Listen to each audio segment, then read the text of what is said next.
नमस्कार मेरे प्यारे विद्यार्थियों, अगर आप बीटीएस एएनएम भर्ती 2026 की तैयारी कर रहे हैं तो आज का ये वीडियो आप लोगों के लिए बहुत ही महत्वपूर्ण होने वाला है, क्योंकि बिहार में एएनएम के पदों पर 8,938 भर्तियां देखने को मिलेगी और ऐसे में सही समय पर सही जानकारी होना आपकी सफलता के लिए बेहद जरूरी हो जाता है। तो आज की इस वीडियो में हम लोग जानेंगे कि आपका एग्जाम फॉर्म कब तक आ सकता है, ऑफिशियल सिलेबस क्या रहेगा, कुल कितने क्वेश्चन कितने मार्क्स के होंगे, संभावित कट ऑफ कितनी जा सकती है और सबसे महत्वपूर्ण कम समय में तैयारी कैसे करें ताकि आपका सिलेक्शन निश्चित रूप से हो सके। याद रखिए दोस्तों, सपने वो नहीं जो नींद में आते हैं, सपने वो हैं जो आपको सोने नहीं देते। आज हर एक छात्रा मेहनत कर रही है, वही कल अपनी सफलता की कहानी भी लिखेगी। ये भर्ती हजारों बच्चों के लिए एक सुनहरा अवसर है। जो अभी से तैयारी शुरू करेगा वो भीड़ से अलग नजर आएगा। तो आज की इस वीडियो में हम लोग पूरा डिटेल में जानेंगे। तो सबसे पहले हम आपको बता दें फॉर्म कब से आपको देखने को मिल जाएगा, मतलब फॉर्म कब तक आ सकता है। तो देखिए, ये हमारे पास बिहार तकनीकी सेवा आयोग यानी बीटीएससी का ऑफिशियल कैलेंडर है 2026 का, ठीक है। तो इसमें जो है वैकेंसी को लेकर हर एक चीज जो है डिस्कस किया गया है कि देखिए यहाँ पर हम आपको डिटेल में बताते हैं, ठीक है। यहाँ पे देखिएगा 32 नंबर में, ठीक है, एएनएम स्वास्थ्य विभाग 8,938 पदों पर ये जो अधिसूचना भेजी गई थी 10/9/2025 को भेजी गई थी।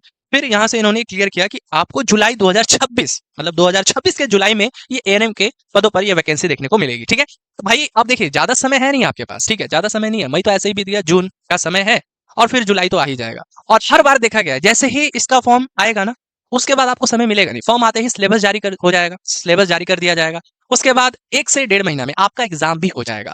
तो अभी भी समय है, अगर आप सही तरीके से तैयारी कर लेते हैं ना, एक सीट आपकी यहाँ पे पक्की हो जाती है, ठीक है। तो कम समय में बेहतरीन तैयारी के लिए आप लोग हमारे बैच से जुड़ सकते हैं। हमारा अभी एक लेटेस्ट बैच जो है लॉन्च किया गया है, ठीक है। अब इसके बाद कोई अभी बैच आएगा नहीं, क्योंकि ये लास्ट बैच है, अभी हाल ही फिलहाल शुरू हुआ है 2-3 दिन पहले। संघर्ष बैच है और इसका प्राइस 699 है। इसमें daily live classes, recorded video class notes, PDF, weekly test, daily quiz, doubt form और डाउट एआई भी है। और लास्ट में हम लोग एक बुकलेट सीरीज भी देंगे 3500 क्वेश्चन का, ठीक है। इसमें पीवाईक्यू के क्वेश्चन ज्यादातर मिलेंगे आपको, ठीक है। मतलब अभी तक जितना भी एएनएम का एग्जाम हुआ है, ठीक है, उसमें पीवाईक्यू के जितने भी क्वेश्चन है वो सब करवाएंगे भी और नोट्स भी दिया जाएगा, जो आपके एग्जाम के पॉइंट ऑफ व्यू से बहुत इंपॉर्टेंट हो जाएगा। तो बैच को लेने के लिए क्या करना है, स्टडी विद रितेश आपको इंस्टॉल करना है, नाम नंबर रजिस्टर करना है, पेड कोर्स में जाने एएनएम भर्ती 2026 पर क्लिक करके संघर्ष बैच को बाई कर लेना है, ठीक है, पे नाउ कर लेना है। अधिक जानकारी के लिए दिए गए नंबर पे आप हमें बेटा कॉल भी कर सकते हैं, ठीक है। तो देखिए, मैंने तो आपको बता दिया फॉर्म कब तक आएगा, तो फॉर्म आपको जुलाई में देखने को मिल जाएगा। अब टोटल क्वेश्चन टोटल मार्क्स, इसका क्या कॉन्सेप्ट है, तो देखिए अब यहाँ पर हम आपको बताना चाहेंगे टोटल क्वेश्चन कितने होंगे। तो टोटल क्वेश्चन आपको 100 देखने को मिलेंगे। बीटीएससी एएनएम की परीक्षा में टोटल क्वेश्चन 100 होंगे। 100 क्वेश्चन 100 मार्क्स के, ठीक है। मतलब प्रत्येक प्रश्न के लिए 1 अंक दिया जाएगा, नेगेटिव मार्किंग 0.25 है, ठीक है। और टाइम ड्यूरेशन जो है यहाँ पे 2 घंटे का है। यानी कहने का मतलब, इसको थोड़ा सा और डिटेल में देखें तो टोटल क्वेश्चन 100 होंगे, टोटल मार्क्स भी 100 होंगे। मतलब एक क्वेश्चन 1 मार्क का होगा, मतलब एक क्वेश्चन 1 नंबर का होगा, तो 100 क्वेश्चन 100 मार्क्स के हो जाएंगे। निगेटिव मार्किंग भी है, 0.25 है, मतलब एक भी क्वेश्चन गलत करते हो, एक क्वेश्चन गलत करते हो तो 0.25 मार्क्स डिडक्ट होगा। टाइम ड्यूरेशन जो है 2 घंटे का समय जो है आपको मिलने वाला है, ठीक है। चलिए, ये तो क्लियर हो गया।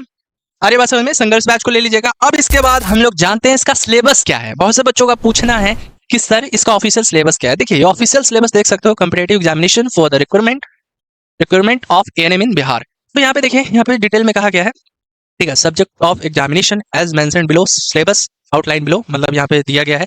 देखिए क्या है, full marks for written examination 60 marks. तो ये फाइनल मेरिट में, फाइनल मेरिट जब बनेगा ना आपका, तो वहां पे देखो अभी तो 100 क्वेश्चन है 100 मार्क्स के हैं, लेकिन जो फाइनल मेरिट लिस्ट बनेगा ना, तो जो 100 मार्क्स है 100 मार्क्स को कन्वर्ट कर दिया जाएगा 60 मार्क्स में, ठीक है। मतलब 60 मार्क्स के बेसिस पे जो है आपको रिटन एग्जाम में मतलब दिया जाएगा। कब, जब फाइनल मेरिट लिस्ट बनेगा तब, ठीक है। तो अभी उतना दिमाग नहीं लगाना है, अभी बस इतना याद रखो 100 क्वेश्चन होंगे 100 मार्क्स के होंगे, ठीक है। तो जब फाइनल मेरिट लिस्ट बनेगा ना, तो उस केस में full marks for written examination 60 marks, मतलब 100 मार्क्स को कन्वर्ट कर दिया जाएगा, ठीक है। उस केस में क्या होगा, उस केस में आपको बेटा याद रखना है यहाँ पे, ठीक है, जो 100 मार्क्स होगा उसे कन्वर्ट कर दिया जाएगा, 100 मार्क्स को कन्वर्ट कर दिया जाएगा 60 मार्क्स के बेसिस पे, ठीक है। 60 मार्क्स मतलब आपका रिटन एग्जामिनेशन के थ्रू मिल रहा है। 15 marks for higher qualification, 15 marks higher qualification, इसका क्या कॉन्सेप्ट है, तो अगर जो बच्चा जीएनएम किया है तो उसको 5 से 10 नंबर मिल सकता है, जो बीएससी नर्सिंग किया है तो उसको मैक्सिमम 15 मार्क्स भी मिल सकता है। तो ये हायर क्वालिफिकेशन वाले बच्चों के लिए बेनिफिट है। उसके बाद कहा गया 25 मार्क्स 4 ईयर्स ऑफ एक्सपीरियंस, मतलब 1 साल का एक्सपीरियंस रहता है, ठीक है। जिसको 1 साल का एक्सपीरियंस है भाई, 5 नंबर वो ले लेगा, ठीक है, 5 मार्क्स ले लेगा, तो मैक्सिमम 25 मार्क्स तक मिल सकता है। तो 25 मार्क्स के लिए अगर 5 साल का एक्सपीरियंस है तो यहाँ पे आपको 25 मार्क्स तक देखने को मिलेगा, ठीक है। आ रही बात समझ में। तो बस देखिए, मैं तो यही कहूंगा कि आप लोग इस सब चीज पे फोकस मत कीजिए। अब आपको लग रहा होगा कि हम एएनएम किए हैं, लेकिन बहुत से बच्चे ऐसे हैं जो जीएनएम या बीएससी नर्सिंग करके इसमें आ जाएंगे तो फिर मेरा जॉब खत्म। नहीं, ऐसा कुछ नहीं है, बस आप रिटर्न एग्जाम की अच्छे से तैयारी कीजिए, ठीक है। कट ऑफ भी बता देते हैं कि कितना आपको मार्क्स लेकर आना होगा, मतलब कट ऑफ भी कितना जा सकता है, ठीक है, वो भी हम आपको बता देंगे। तो सबसे पहले इसका सिलेबस जान लीजिए। बहुत बच्चों को लग रहा है कि इसमें रीजनिंग है, मैथ है ना, लेकिन ऐसा कुछ नहीं है। जो सिलेबस है वो आपका यहाँ पे दिया गया है सब्जेक्ट में। हेल्थ प्रमोशन है, चाइल्ड हेल्थ नर्सिंग है, कम्युनिटी हेल्थ नर्सिंग है, प्राइमरी हेल्थ केयर नर्सिंग है, ठीक है, मिडवाइफरी है, हेल्थ केयर मैनेजमेंट है। मतलब आपने जो एएनएम फर्स्ट ईयर और सेकंड ईयर में जो भी सब्जेक्ट पढ़ा है वही सब्जेक्ट जो है आपको इस एग्जाम में देखने को मिलेगा, ठीक है। तो यहाँ पे डिटेल में भी दिया गया है, ठीक है। यहाँ पर अगर हम आपको डिटेल में बताएं तो डिटेल में भी यहाँ पे सिलेबस दिया गया है, आप लोग चाहो तो ठीक है देख सकते हो। यहाँ पे मिडवाइफरी में क्या क्या चैप्टर पढ़ना है सब दिया गया है, ठीक है। इसके बाद यहाँ पे आप देख सकते हैं प्राइमरी हेल्थ केयर में ये सारा चैप्टर्स दिया गया है, चाइल्ड हेल्थ नर्सिंग में ये सारा चैप्टर्स दिया गया है, कम्युनिटी हेल्थ नर्सिंग में इतना सारा दिया गया है, हेल्थ केयर मैनेजमेंट में इतना दिया गया है, ठीक है।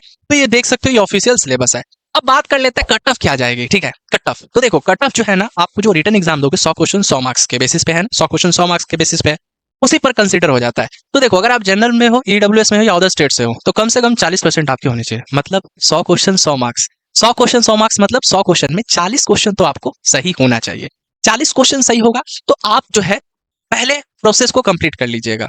मतलब कहने का मतलब पहला प्रोसेस क्या होता है, भले मेरिट बने चाहे नहीं बने वो बात की चीज है, लेकिन आप क्वालिफाई माने जाएंगे, आप क्वालिफाई माने जाएंगे। अगर आप जनरल में हो, ईडब्ल्यूएस में हो और या अदर स्टेट से हो, तो 100% में 40% भी लेकर आते हो ना, मतलब 100 क्वेश्चन में 40 क्वेश्चन भी सही करके आते हो, इट मींस आप क्वालिफाइड हो। लेकिन अगर आपको जॉब चाहिए, सिलेक्शन चाहिए, तो भैया कट ऑफ से तो थोड़ा ऊपर रहना ही पड़ेगा। 42 45 50 प्लस जाएगा तो आपका निश्चित रूप से हो जाएगा, है ना। अब बीसी में हो तो बीसी में कट ऑफ जो है यहाँ पे 36.5% का आ गया, मतलब 100 मार्क्स में आपका 36.5 मार्क्स आना चाहिए, ठीक है। ईबीसी के लिए 34%, एससी एसटी और महिला दिव्यांग उम्मीदवारों के लिए 32%, यानी 32 अंक, ठीक है। लेकिन देखिए इस बार का कट ऑफ भी काफी अच्छा खासा देखने को मिला। इस बार तो कट ऑफ हाई जाता है, कट ऑफ हाई जाता है, ये दिमाग में बैठा लेना, क्योंकि इस बार भी जो है 60 क्वेश्चन थे 60 मार्क्स के थे, तो जो सिलेक्शन हुआ है वो जिसका 40 प्लस मार्क्स था ना उसी का सिलेक्शन हुआ है। सोचो, क्योंकि इस बार तो वो जो एनएचएम की वैकेंसी आई थी, है ना, स्वास्थ्य विभाग की तरफ से जो एनएचएम की वैकेंसी देखने को मिली थी, उसका कट ऑफ भी काफी हाई लेवल का रहा। क्यों? क्योंकि क्वेश्चन का लेवल इजी था। लेकिन इसमें क्या है, बीटीएससी जो एएनएम की भर्ती परीक्षा लेता है, बीटीएससी जो एएनएम की परीक्षा लेता है, उसमें क्वेश्चन का लेवल भी बहुत अच्छा खासा देखने को मिलता है, ठीक है। तो इसका जो लेवल है काफी अच्छा खासा है। इसमें जो है 100 क्वेश्चन में ना 100 क्वेश्चन अटेम्प्ट कर पाना बहुत ही मुश्किल हो जाता है। कर सकता है बच्चा जो डीप तरीके से पढ़ा है, हर एक थ्योरी को पढ़ा है, हर एक कॉन्सेप्ट को जानता है, अच्छे से पढ़ा है, तो बच्चा कर भी सकता है। लेकिन इसका कट ऑफ भी थोड़ा सा हाई जाएगा, ये आपको दिमाग में बैठा लेना है, ठीक है। तो आई होप आपको हर एक चीज क्लियर हो गया होगा, ठीक है। बाकी जो है अपनी तैयारी अगर आप सही डायरेक्शन में करना चाहते हैं, हमारे एक्सपीरियंस टीचर के माध्यम से पढ़ना चाहते हैं, क्योंकि देखो लिमिटेड समय है, अब आपके पास ज्यादा समय है नहीं, 2 से 3 महीने आप लेकर चलो कि 2 से 3 महीना है आपके पास, तो 2 से 3 महीना में आप चाहते हो कि आपकी तैयारी एकदम अच्छी दिशा में जाए, आप अच्छे से अच्छे जो है आपको कंटेंट मिले बेस्ट टीचर के थ्रू, तो इसके लिए संघर्ष बैच को ले लीजिए। और फाइनली फैजल सर भी अब जो है संघर्ष बैच में आपको देखने को मिलेंगे। डॉक्टर फैजल सर, काफी बच्चों का डिमांड था कि सर हम डॉक्टर फैजल सर से मिडवाइफरी पढ़ेंगे, गाइनो पढ़ेंगे, तो डॉक्टर फैजल सर है, अन सर है, इसके बाद पलक मैम भी देखने को मिलेंगी, रोहन सर भी है, ठीक है। तो हमारे पास जो है काफी वेल एक्सपीरियंस टीचर है, तो जल्दी से बैच को लीजिए और अपनी तैयारी शुरू कीजिए। तो बैच को लेने के लिए इसी प्रोसीजर को फॉलो कीजिएगा और बैच को बाय कीजिए। तब तक के लिए इस वीडियो में इतना ही। Thank you so much.